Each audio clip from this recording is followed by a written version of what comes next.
পাকিস্তানের হাতে ৫ যুদ্ধবিমান খোয়ানোর খবর ধামাচাপা দিতে কত কিছুই না করল ভারত। কিন্তু শাক দিয়ে যেমন মাছ ঢাকা যায় না, তেমনি এমন চাঞ্চল্যকর খবরটিকেও বেশিক্ষণ লুকিয়ে রাখতে পারল না মোদির দেশ। হাতে নাতে ধরা পড়ে গেল যেন ফ্রান্সের এক সাক্ষীতেই। খোদ রাফাল তৈরি হয় যে দেশে, সেই ফ্রান্স এবার বলে দিয়েছে, হ্যাঁ, ঘটনা সত্য, পাকিস্তানের হাতে ধ্বংস হয়েছে রাফাল। ফ্রান্সের এক শীর্ষ গোয়েন্দা কর্মকর্তার বরাত দিয়ে সিএনএন বলেছে, ভারতের অন্তত একটি রাফাল যুদ্ধবিমান ভূপাতিত করেছে পাকিস্তান। এর মধ্য দিয়ে প্রথমবারের মতো কোনো যুদ্ধক্ষেত্রে ফ্রান্সের উচ্চ প্রযুক্তির এই যুদ্ধবিমান ভূপাতিত হওয়ার খবর পাওয়া গেল। অর্থাৎ এর আগে পৃথিবীর কোনো যুদ্ধক্ষেত্রেই রাফাল ধ্বংস হয়নি। এবার সেই অসাধ্যই সাধন করল পাকিস্তানি সেনারা।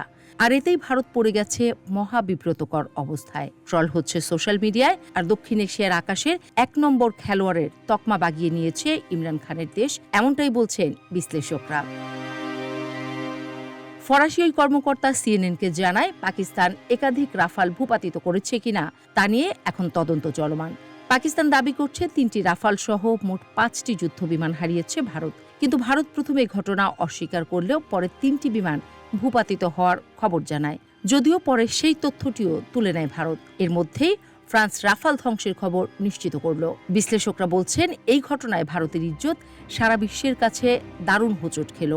নাম কুড়াতে এসে এমন বদনামের দেখা স্বাধীনতার পর আর কখনো পায়নি ভারত। পাকিস্তানের প্রধানমন্ত্রী শেহবাজ শরীফ বলেছেন, প্রায় ৭৫ থেকে ৮০টি যুদ্ধবিমানের বহর পাকিস্তানে হামলা করতে পাঠায় ভারত। সেখান থেকে ৫টি বিমান ভূপাতিত করে পাকিস্তানি সেনারা। কিন্তু ভারতের হামলায় একটিও পাকিস্তানি বিমান ধ্বংসের খবর পাওয়া যায়নি। ভারতও এমন কিছু দাবি করতে পারেনি।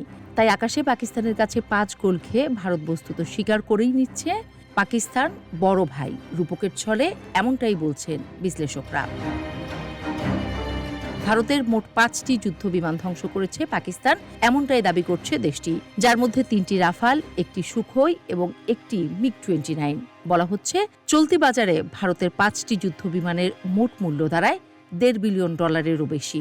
অর্থাৎ পাকিস্তানে হামলা করতে এসে আমের সাথে আমড়া খার ছালাটাও হারিয়েছে ভারত, এমনটাই বলছেন সমরবিদরা।